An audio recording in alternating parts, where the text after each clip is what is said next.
संस्कृति युट्युब च्यानलमा यहाँहरूलाई हार्दिक स्वागत तथा अभिवादन। आज हामी महाभारत सारांश अथवा संक्षिप्त महाभारतको दोस्रो श्रृङ्खलामा उपस्थित भएका छौँ। दुर्योधनले विशेष गरेर भीमसँग बदला लिने निश्चय गर्यो। उसले आफ्ना भाइहरूसँग चुपचाप सल्लाह गर्यो र पाण्डवलाई भन्यो कि भोलि जल क्रीडा गर्न जानुपर्छ। पाण्डवले यो प्रस्ताव स्वीकार गरे। कौरवहरू पाण्डवसँग त्यसमा पनि सबैभन्दा बलिया भीमसँग बदला लिने निश्चय गरी मग्नसित निधाए। भोलिपल्ट कौरव पाण्डव जल क्रीडा गर्न भनी नदीमा पुगे। दिनको दोस्रो प्रहरसम्म किसिम किसिमका खेल खेले। भोक र थकाइले हैरान भएपछि उनीहरू नदीका किनारमा पुगे। त्यहाँ विभिन्न प्रकारका खानाहरू तयार गरी राखिएका थिए, तर दुर्योधनले भीमका निम्ति अलग्गै खाना तयार गर्न भान्सालाई हराएको थियो। यो कुरा पाण्डवलाई थाहा भएन। भोकाएका भीमले केही ख्याल नगरी बिख मिसाएको खाना खाए। यताउता अरू भाइहरू कौरव कुमारहरू पनि खाइरहेका थिए। खानपिनपछि नाचगान सुरु भयो। सूर्यास्तका बेलासम्ममा सबै आफ्ना वासस्थानमा पुगिसकेका थिए। युधिष्ठिर र अरू भाइहरू पनि आफ्ना घरमा पुगे, तर त्यहाँ भीम थिएनन्। कुन्तीले भीमका विषयमा सोधखोज गर्दा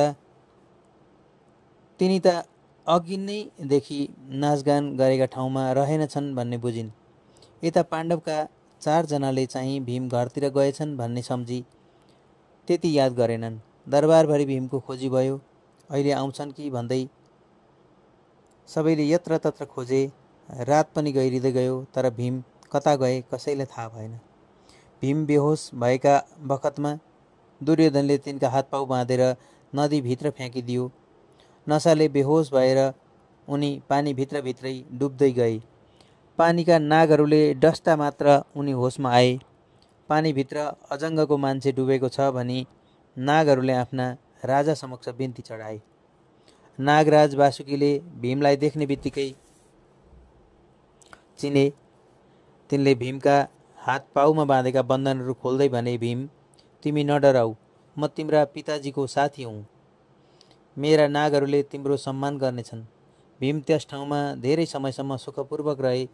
यसपछि उनी हस्तिनापुर फर्केर आए अनि सारा वृत्तान्त आफ्ना दाजुभाइहरूलाई सुनाए। युधिष्ठिरले दुर्योधनको षड्यन्त्र हो भन्ने बुझेर विदुरलाई सबै कुरा भने। यसपछि उनीहरूले यस कुरालाई कसैका अघि सुनाएनन्। एक दिन कौरव र पाण्डव गोली खेलिरहेका थिए। अचानक गोली उफ्रेर एउटा गहिरो कुवाभित्र पस्यो। अब गोली कसरी बाहिर निकाल्नु पर्ने हो, कति उपाय गर्दा पनि भएन। निराश भएर तिनीहरू कुवाभित्र हेर्न थाले। यसै बेला एकजना नौलो मानिस आएर भन्यो, तपाईहरू कुरुवंशी राजकुमारहरू हुनुहुन्छ, योद्धाका सन्तान, तर एउटा गोली पनि कुवाबाट बाहिर निकाल्न नसक्नु, यो त भएन कि म सिकाइदिउँ? सबै राजकुमारहरूले एकमुख लागेर भने, सिकाइदिनुहोस्। त्यो नौलो मानिसले एउटा सिरु चुडेर मन्त्र पढ्यो अनि कुवाभित्र फ्याँक्यो। सिरु गएर गोलीमा टाँसियो। अर्को सिरु त्यसै गर्यो।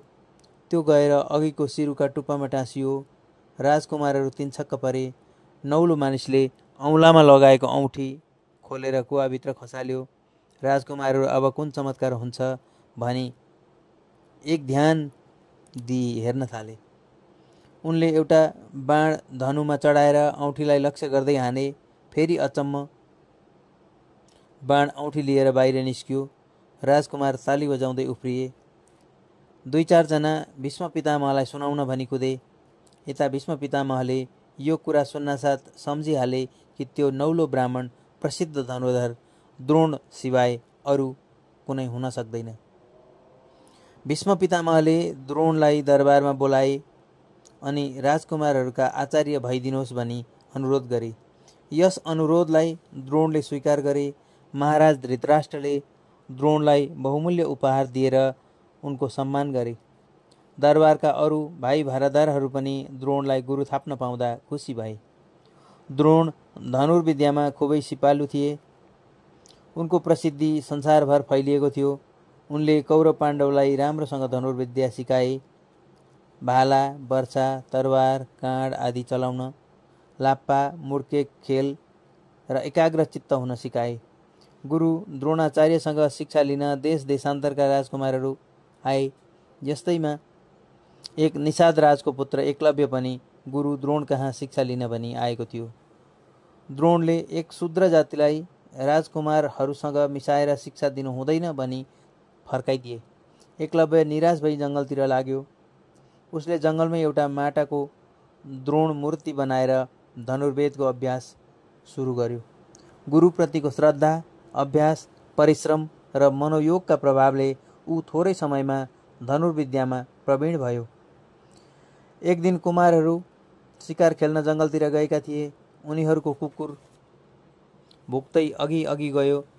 एकै क्षणमा मुखभरि बाँडै बाँड लिएर कुकुर फर्केर आयो। कुमारहरू तिनछक्क पर्दै यो कसको काम हो भनी कुकुर गएको दिशातिर गए। एउटा तरुण केटो गुरु द्रोणका मूर्ति अघि हातमा धनुकाँड लिएर उभिरहेको थियो। अर्जुनलाई ताजुब लाग्यो। उनीहरू फर्केर गुरु कहाँ आए र सबै वृत्तान्त सुनाए। अर्को दिन गुरु द्रोण पनि त्यो धनुर्धर तरुणलाई हेर्न गए। देख्नसाथ उनलाई थाहा भयो कि यो तरुण अरू कोही नभएर एकलव्य नै हो। द्रोणलाई केही खुसी र केही ईर्ष्या लाग्यो। उनले एकलव्यसँग आफ्ना गुरुको नाउँ सोधे। एकलव्यले आफ्ना गुरुको नाउँ द्रोणाचार्य नै बतायो। द्रोणले गुरु दक्षिणाको रूपमा उसको दाहिने हातको बुढी औँला मागेका थिए। द्रोणका मनमा ईर्ष्या भए तापनि एकलव्यका मनमा गुरुप्रति ठुलो श्रद्धा थियो। एकलव्यले आफ्नो दाहिने हातको बुढी औँलो तुरुन्तै काटेर चढायो। द्रोण खुसीले गदगद भए। एकलव्य धनुर्विद्यामा अर्जुन बराबर थिए, तर औँलो काटिएपछि उनी अर्जुनभन्दा केही कमजोर अवश्य नै भए। गुरु द्रोणले पनि गुरु दक्षिणा पाएपछि एकलव्यलाई आफ्नो शिष्यको रूपमा स्वीकार गरे। एक दिन गुरु द्रोणलाई आफ्ना शिष्यहरूको परीक्षा लिने इच्छा भयो। उनले एउटा नक्कली चरालाई रुखका हाँगामा झुन्याइदिए। यसपछि उनले शिष्यहरूलाई केही सोधे। पहिले युधिष्ठिरलाई धनुमा बाण चढाएर तयार हुन अराए अनि लक्ष्यमा निशाना गरेपछि उनले युधिष्ठिरसँग प्रश्न गरे, भन अब तिमी के देख्दैछौ?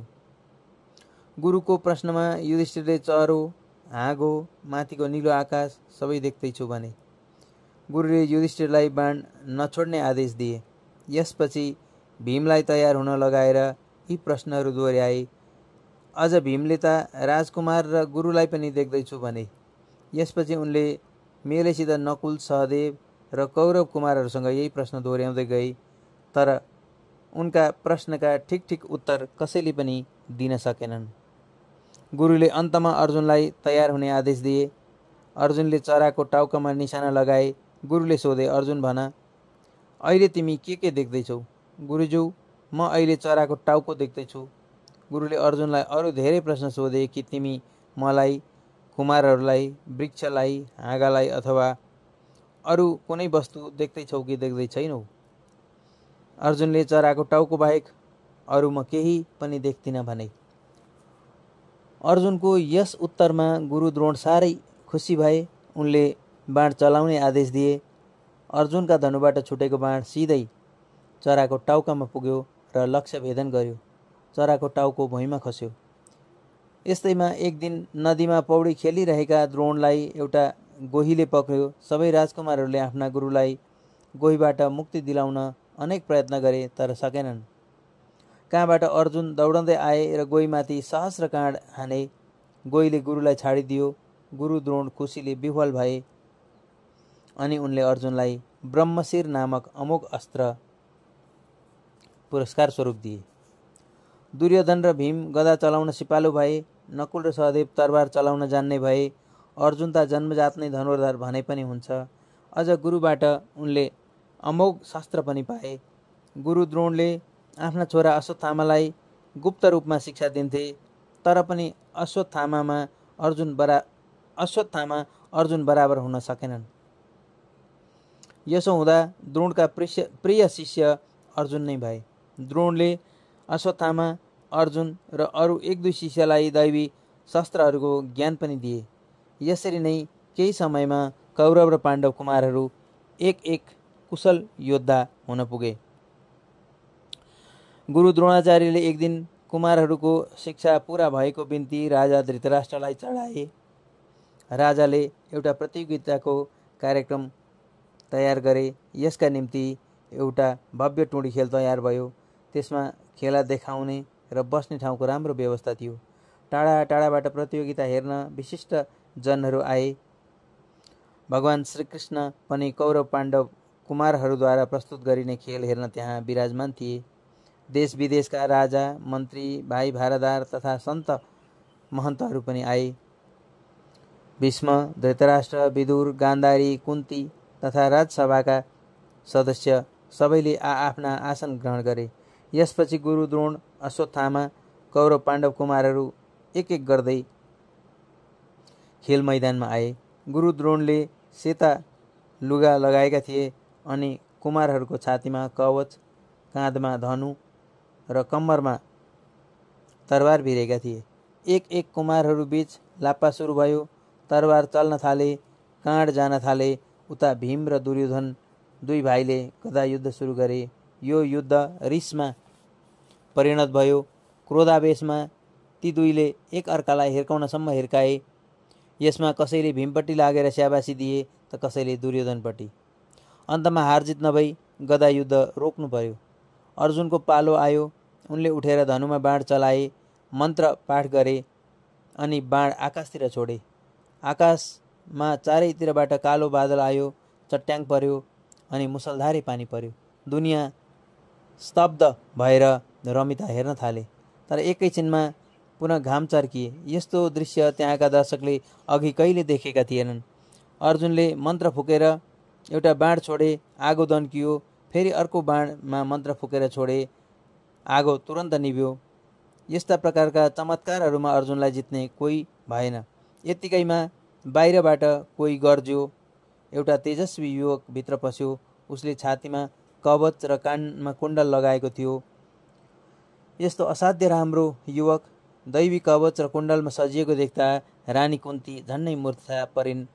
त्यहाँ बसेका सम्पूर्ण दर्शकहरूमध्ये त्यो युवक को हो कुन्तीलाई मात्र थाहा थियो। कुन्तीले आफ्नो बाल्यकाल सम्झिन्।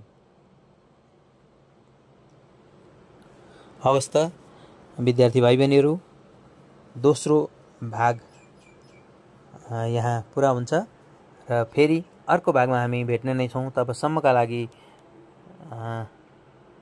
आज्ञा दिनुहोस्। धन्यवाद।